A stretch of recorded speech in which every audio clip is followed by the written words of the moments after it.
Hey everyone, this is Butcher Chris G, and welcome to Chris in the Kitchen, the show where I cook shit and for some reason you watch it. Today we're cooking spaghetti. What will it be? Will he barbecue an entire roast beef? What will it be? Maybe duck confit, cheese fondue or Vietnamese. He can do it all, or at least he'll try. He'll make your dreams come true. He's Chris in the kitchen, and he's cooking with you. Spaghetti and meatballs. It's something that pretty much every household has made since the beginning of time, so we're going to do it as well. The first thing that we need to do is get out a really awesome pasta maker. I have an incredible one. It's incredibly unique. It's very special to me. It's incredibly expensive, but it's 100% worth it. So let's get it out. Chris, you promised that you wouldn't make me magically appear when I'm working. Would it be better if I got you some wine? Oh, Christ. Yeah, I guess so. Okay. Let's make some pasta. So the first thing we're gonna do is make some fresh pasta. Now, I'm not Italian. I don't have some nonna sitting around at home telling me how to make pasta that she's been making and her nonna's been making and her nonna's been making for 5,000 years. So this is how I make pasta. This is how my Anglo-Saxon ass makes pasta. We only need 2 ingredients. We need some eggs. I've got 7 eggs here. And we need some flour. So this flour is 00 flour. It's just from Superstore. It's President's Choice brand, 00 pasta flour. Hang on, let's wait for this truck to go by. It's really loud. I forgot that Tuesday is garbage day. Beep, beep, beep, beep, beep. So the first thing that we're gonna do is we're gonna take our 00 flour. This is 4 3/4 cups of flour. And we're gonna pour it out on the counter. We're gonna make a big mess. You wanna try and make this into a well.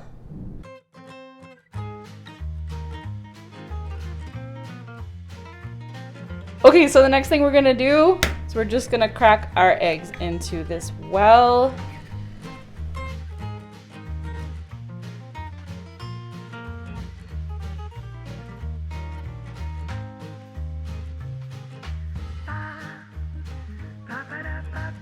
Exhilarating.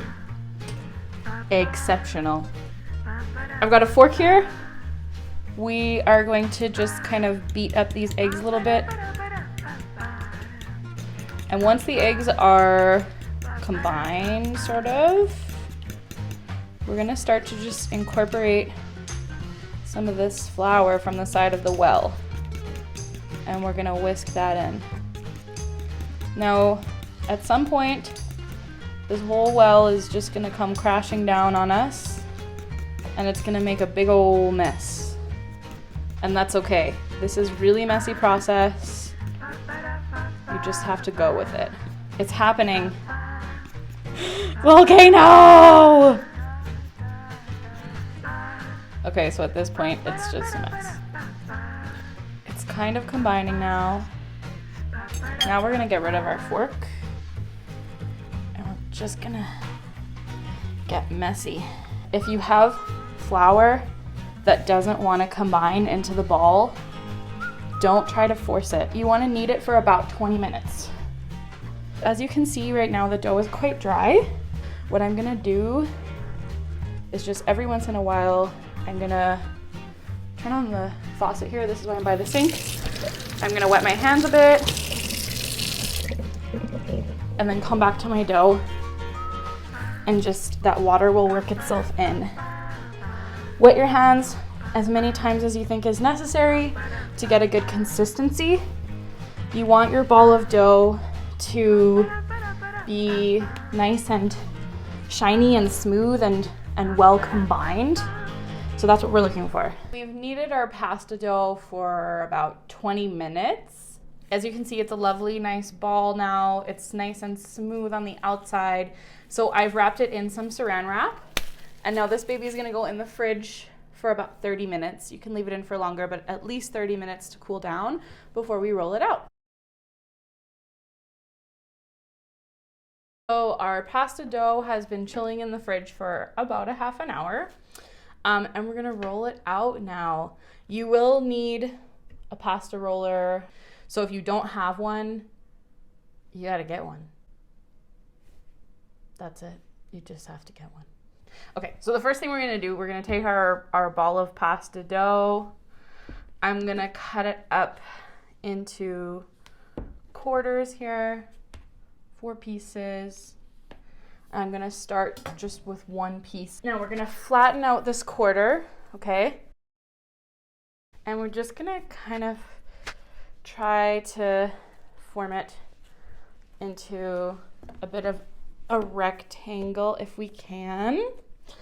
Because the first thing that we need to do is roll this out into just a sheet of pasta. I have this on the widest setting. Most of these machines, this just rolls them into sheets. The more you turn this knob, the skinnier they get, like the wheels come closer together to make it thinner. Does that make sense?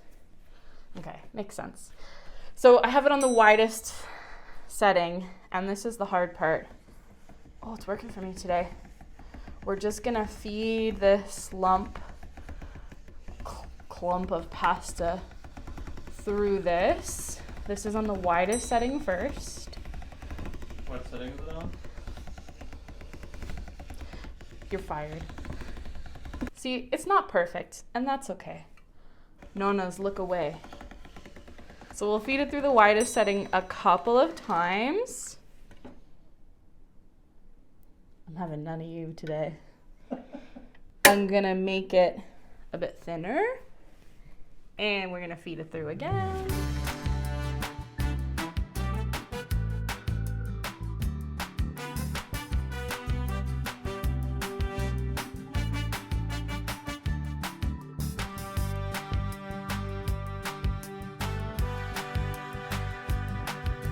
We're just gonna keep making this smaller and smaller.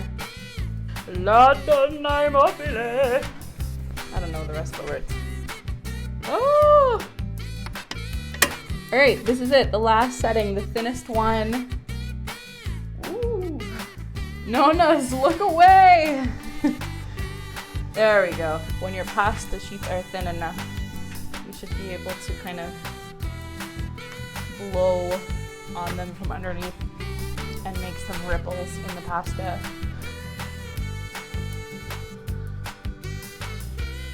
Okay, so we have our pasta sheets now. They've gone through the roller. We've got nice, beautiful, thin pieces. Now I'm gonna add my attachment. It has basically spaghetti, or my mom would say, guitarra.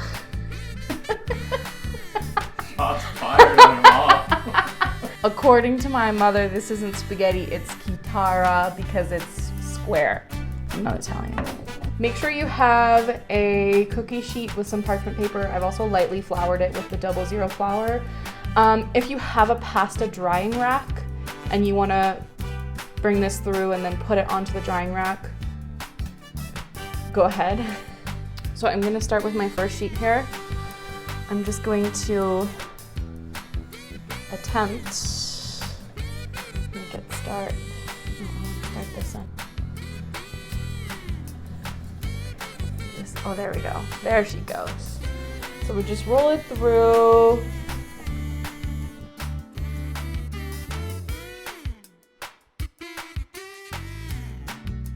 Now here, take it. I'm gonna bring my cookie sheet over so you can see. Grab it between your 2 fingers like this. And just give it a twist. Make it into a little nest on your cookie sheet. Done, and it can dry just like that. Okay, now that my super expensive pasta maker is done, we're going to set this aside and we're going to start on our meatballs. So let's talk about the meat that's going to go into our meatballs. Traditionally, you'll use veal, pork, and beef, but if you're anything like me, you spent all your money on veal ossobuco a couple weeks ago, so you're not going to spend money on veal. I'm just going to do pork and beef. I have 1 pound of beef to about ½ a pound of pork. So that's the meat. And now we're going to talk about our plate o' spices. Wah, wah, wah, wah. Okay, on the plate o' spices, we have basil, sage, rosemary, thyme, about 2 or 3 cloves of garlic, a couple tablespoons of onion, some fennel that I ground up, and chili flake, and of course there's Parmesan cheese. So that's our Play-Doh spices, and we're going to throw it in with our meat, and then we're going to mix it all up together. A little trade secret: if you wet your hands with a little bit of water before you mix it all together, it won't stick to your hands as much. And you'll notice I don't use any type of breadcrumbs or binders or eggs or anything like that. I just use meat and spices. It's the same when I make sausages. I just like it a little bit more. You don't really necessarily need that stuff. I'm just going to also add in some salt and pepper to taste. Now that we're all mixed up here, we're going to just make it into a little bowl. And then we're going to sear them, and then we're going to start our sauce. Do you like watching me handle my balls?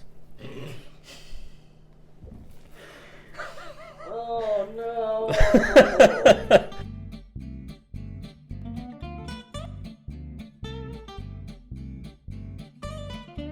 Alright, so now our meatballs have been formed. We're going to sear them off, and then we're going to start our sauce. So, I mean, you've seared meat before, you've seen me sear meat before, so there's nothing new here. A little bit of oil in the pan, and just plunk them in.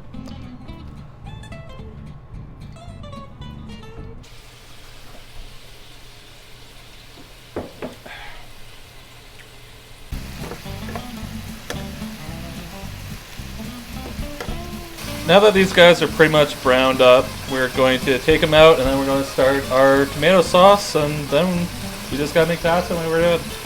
That didn't make sense. Those weren't words at the end. So in case you didn't watch last week's episode on how to make tomato sauce, once you have a basic tomato sauce down, you can use it for a lot of other things. Like, I don't know, like pasta. Maybe there's an episode about pasta coming up. Maybe you should pay attention. Maybe I'm showing you this now so I don't have to show you it next week. I don't know. here's what you missed. So just like last week, we're still going to start with a very basic tomato paste. And hopefully this time I don't spill water on myself.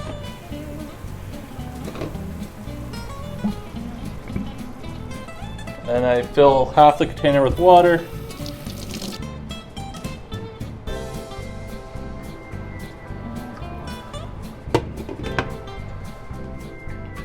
Now let's talk about Play-Doh spices number 2. Play-Doh spices number 2 is bay leaf, chili flake, sage, oregano, tarragon, marjoram, basil, thyme, and rosemary. Of course, salt and pepper to taste. Crushed it. Cool.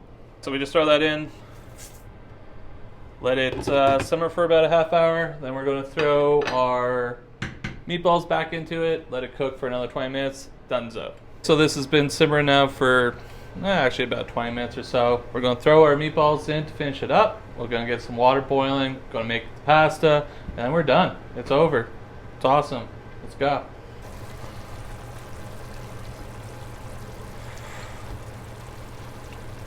Alright, so our sauce is done with the meatballs. We're just going to throw our pasta into the water. Fresh pasta doesn't take very long to cook because it's fresh, not dried out, but if you have dry pasta, just, figure it out. I don't fucking know. Alright, so let's just drop them in.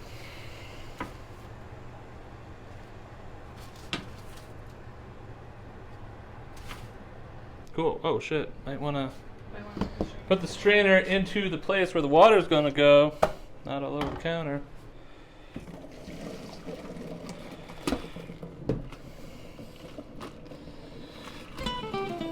There it is. Spaghetti and meatballs. Super easy, super quick. So next time your Nona is complaining about making dinner, just be like, you know what? Take the night off, Nona. We got you. I can make this. No worries.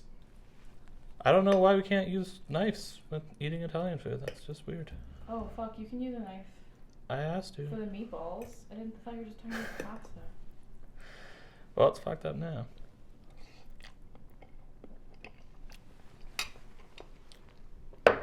Nona's going to be proud of you. Like, subscribe, follow. Thanks for stopping by, guys. I'm Butcher Christie.